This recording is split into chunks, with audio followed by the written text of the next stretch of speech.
नमस्कार दोस्तों। इन दिनों एक खबर बहुत ही ज्यादा चर्चा में है।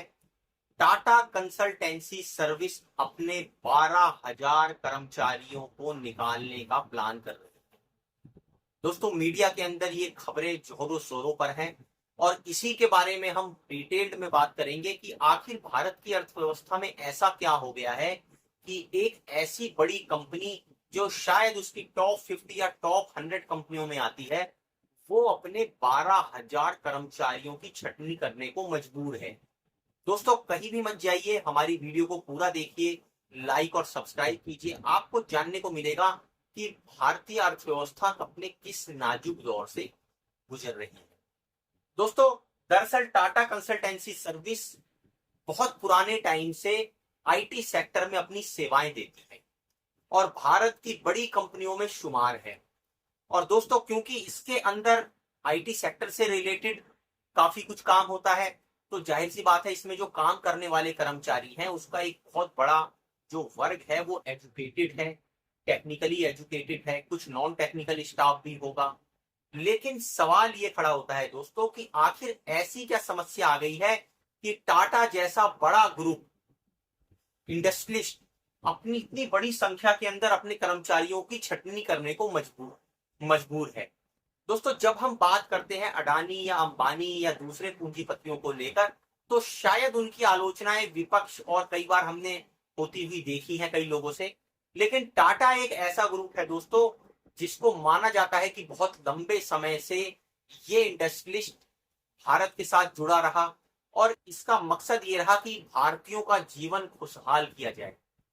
जो भी लोग इसके कर्मचारी हैं, जो इसमें काम करते हैं, ऐसा माना जाता है कि उनकी नौकरी जो है वो सरकारी नौकरी के समान ही होती है।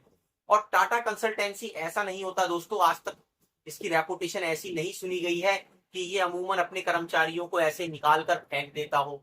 हमने देखा कि जब ताज होटल में आतंकवादियों का हमला हुआ था, किस तरह से टाटा ग्रुप ने आगे आकर अपने जो कर्मचारी उसमें हताहत हुए थे, घायल हुए थे, उनको पूरा सपोर्ट दिया, पूरा बैकअप दिया और उस होटल को एकदम दोबारा से रिवाइव करके खड़ा किया। दोस्तों, टाटा ग्रुप को किसी पूंजीपति इंडिविजुअल समूह के रूप में नहीं जाना जाता है, जो किसी व्यक्ति विशेष का एक पूंजीपति का समूह है।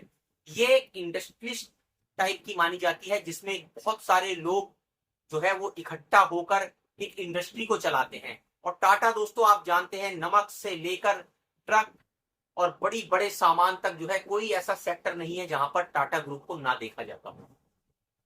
तो इतना बड़ा ग्रुप और इतनी मजबूत संस्था, आखिर ऐसी क्या मजबूरी हो रही है कि अपने 12,000 कर्मचारियों की छटनी करने को मजबूर है?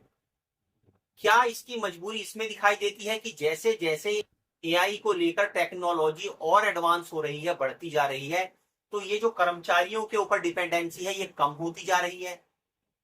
या वास्तव में जो भारतीय अर्थव्यवस्था है वो सिकुड़ रही है?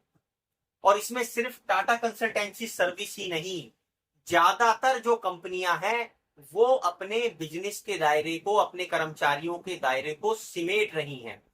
रादर देन कि वो एक्सपेंड करें, अपने काम को और बढ़ाएं और कर्मचारियों को हायर करें, अपने बिजनेस को और ग्रोथ दें, वो वक्त की नजाकत को देखते हुए, माहौल को देखते हुए अपने काम को समेट रहे हैं। और इसी समेटने का एक कारण है कि टाटा कंसल्टेंसी अपने 12,000 कर्मचारियों को निकालने का प्लान कर रही है।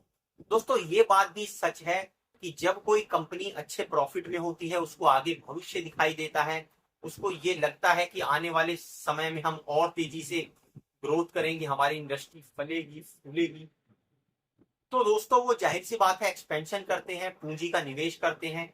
और जब पूंजी का निवेश करते हैं तो और लोगों को नौकरियों पर रखने की जरूरत पड़ती है। लेकिन जब किसी इंडस्ट्री को यह दिखाई देता है कि आगे भविष्य डावाडोल है, ग्रोथ उतनी नहीं हो पाएगी, प्रॉफिटेबिलिटी घट सकती है या घट रही है, क्वार्टर दर क्वार्टर कंपनी को लॉस झेलना पड़ रहा है या लो ग्रोथ झेलनी पड़ रही है, तो ऐसे में उसके लिए मजबूरी हो जाती है कि वो अपनी प्रॉफिटेबिलिटी को बनाए रखने के लिए अपने कर्मचारियों की छटनी करे। और कर्मचारियों की छटनी दोस्तों एक सबसे लास्ट का पैंतरा होता है कंपनी को बचाने का। और 12,000 की संख्या कोई छोटी संख्या नहीं है दोस्तों। अब इन कर्मचारियों को, जिनको अपनी नौकरी से हाथ धोना पड़ेगा, आप उन कर्मचारी को क्या बोलेंगे?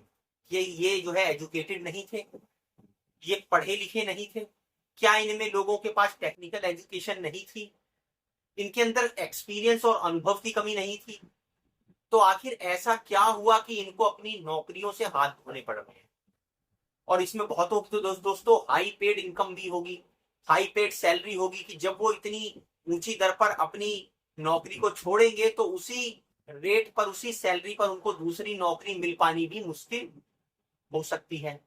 सवाल ये खड़ा होता है दोस्तों, हमारी जो भारत की आज अर्थव्यवस्था है वो हमारे एक्सपर्ट्स को, हमारे जो है कामगारों को, जो टेक्निकल नॉन टेक्निकल दोनों तौर पर अनुभव है, जिनको अनुभव के साथ अपना काम कर चुके हैं, 8-8 10 साल 20 साल का अनुभव है, आखिर उनको रिटेन क्यों नहीं कर पा रही है हमारी अर्थव्यवस्था, हमारी कंपनियां?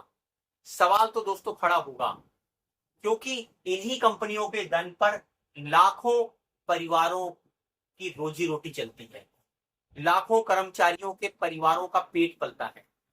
तो दोस्तों ये सरकार का दायित्व बनता है कि देश के अंदर हर कंपनी में जो बड़ी कंपनियां हैं उनको देखे और उनके अंदर इस तरह की स्थिति आने से उनका बचाव करे। क्योंकि अगर इसी तरह से छटनी होती रहेगी, लोग नौकरियों से निकाले जाते रहेंगे, तो दोस्तों एक समय ऐसा भी आ सकता है कि भारतीय अर्थव्यवस्था अपने युवाओं को, अपने टैलेंट को नौकरी ना दे पाने के कारण चरमरा भी सकती है। दोस्तों इस मुद्दे पर आप अपनी राय भी हमारे साथ जरूर रखिए कि आपको क्या लगता है दोस्तों, ये जो छटनी हो रही है क्या ये भारतीय अर्थव्यवस्था में आती हुई मंदी का एक सिग्नल है, एक लक्षण है? धन्यवाद।